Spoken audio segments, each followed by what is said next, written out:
após 2.100 propostas discutidas de alteração, o país e a vida dos portugueses continuará na mesma. De facto, no momento em que tudo muda à nossa volta, o país prepara-se para aprovar um orçamento que não muda nada.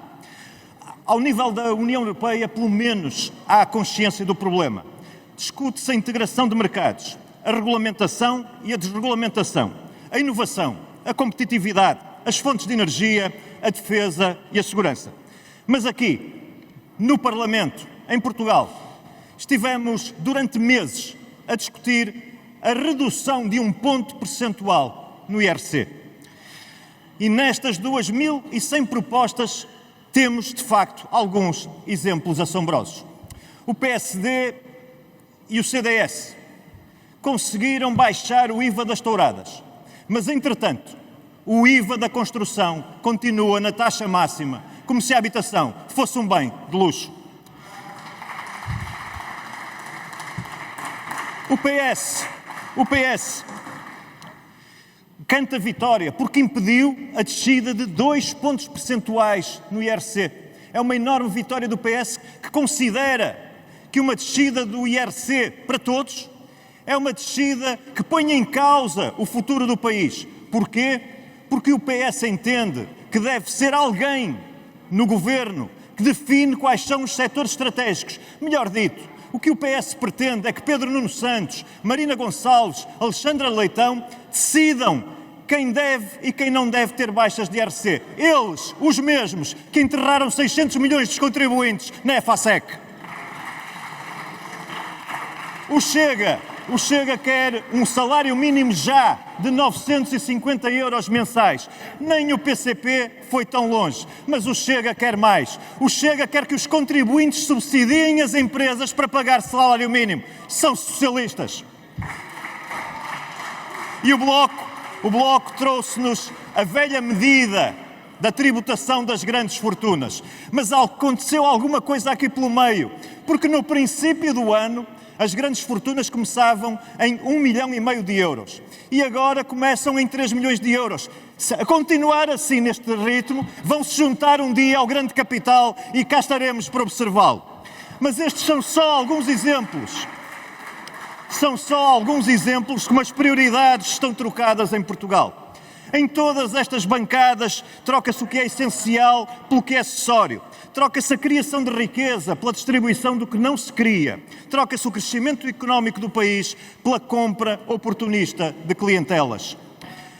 Tivemos aqui momentos de comoção sobre a regra que o Governo apresentou de entra um funcionário público apenas contra a saída de um funcionário público. Perguntou a esquerda, e o Dr. Ventura também gostaria de perguntar, porque tem aquela coisa de andar com o bonezinho do Trump e com as mãozinhas do Trump, mas quando chega ao momento de dizer afuera, diz para dentro, quanto mais despesa melhor. Mas a esquerda perguntou, onde é que vão cortar? Senhores deputados, desde 2015 há mais 100 mil funcionários públicos.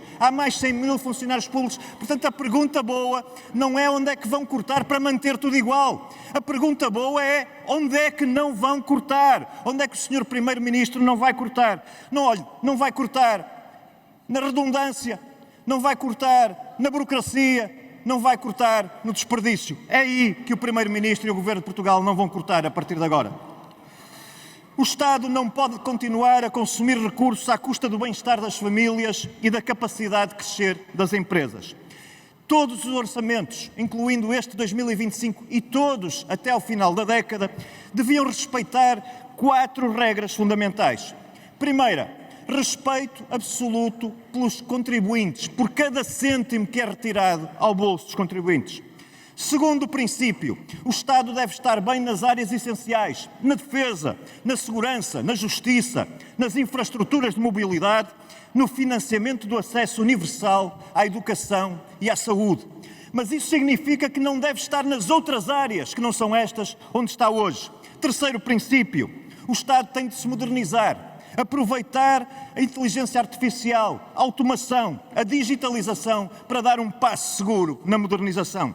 Quarto, o Estado tem que simplificar e desburocratizar-se. Temos uma visão que queremos ver concretizada, mas que este orçamento não vai contribuir para isso. Há duas oportunidades irrepetíveis que temos neste momento e que vamos desperdiçar. Há centenas de milhões do PRR para a modernização do Estado. Nada de concreto está a fazer.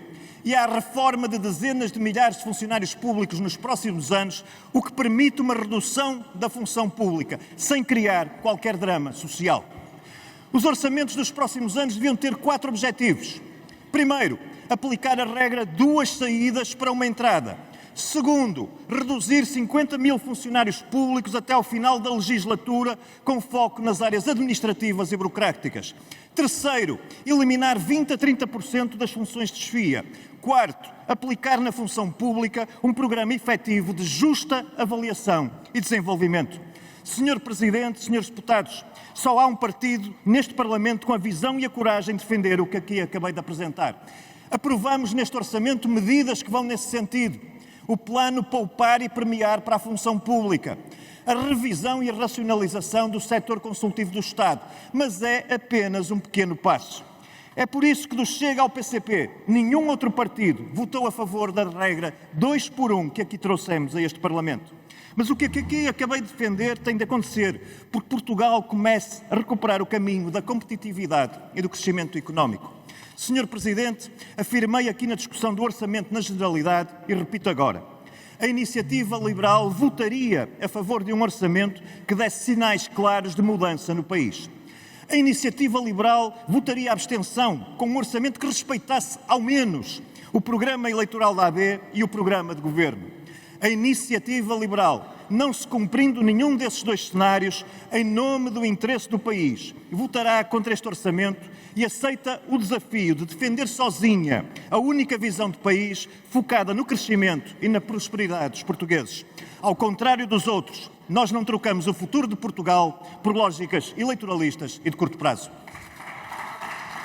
Obrigado, Sr. Deputado.